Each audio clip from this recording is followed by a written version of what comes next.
Culling isn't just about getting rid of cows that don't look good. It is one of the most important economic decisions you'll make in your herd. Done right, it boosts efficiency, frees up pasture and feed, and improves your average return per cow.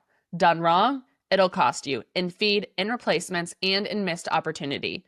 Today, we are going to talk about when a cow becomes more of a liability than an asset, and how to know when it's time to sell, and how to make those decisions based on economics and efficiency, not just emotion.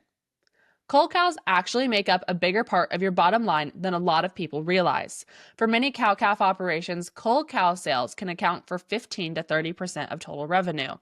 So this isn't just a side note, it is a major line item. Holding on to cows that aren't producing, whether that's open cows, poor doers, or ones with chronic problems, eats away at feed and labor. And in today's market, that's money you simply cannot afford to waste. Efficiency matters. Every mouth on your operation should be earning its keep, and sometimes that means making your hard calls to let certain cattle go, even if they've been with you for a while. So let's break it down. Who actually makes the list? First, open cows. If she didn't breed back, she's costing you every single day to keep her. She's using feed, labor, and time without producing a return. Next, you've got age and declining productivity. As cows get older, their maintenance needs go up while their efficiency goes down. Teeth wear, udders break down, and it just takes more feed to maintain the same body condition. Then there's chronic issues: feet, udders, disposition, poor mothering. One problem on its own might be manageable, but when they stack up, it is time. And don't forget about calf performance. If cows' calves are constantly weaning light or off type, that is a red flag. You're feeding her the same as the top producers, but she's returning less. Finally, look at your feed situation. Rising feed costs change the math fast. A cow that penciled in last year simply might not this year. Timing is everything when it comes to culling. Cull prices usually drop in the fall when everyone is selling at once. If you can hold and feed them efficiently through winter, you might pick up another 100 or 2 per head by spring. But that only works if the feed cost doesn't eat the profit.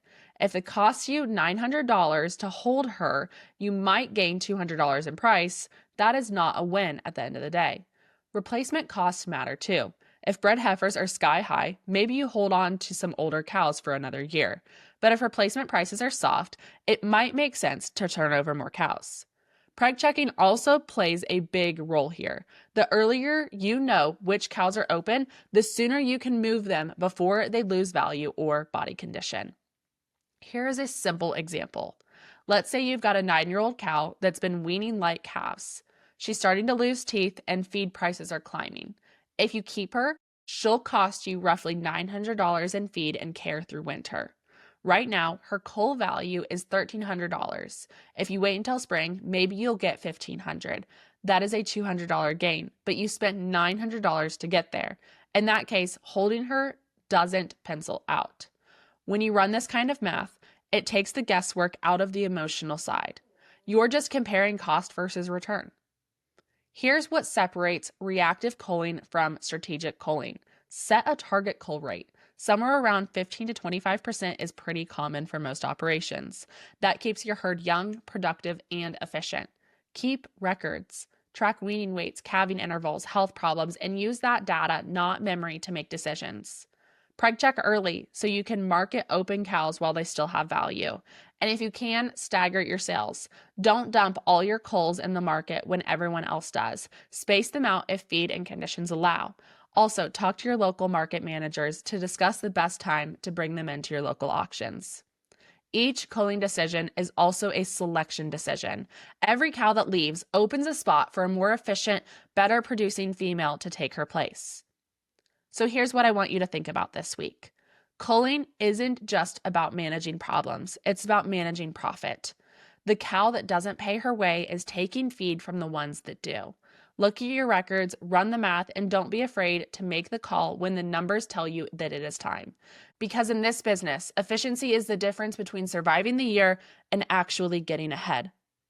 That is all for today's episode of the CattleUSA Daily Podcast. I'm Lauren Moylan. Thank you for listening.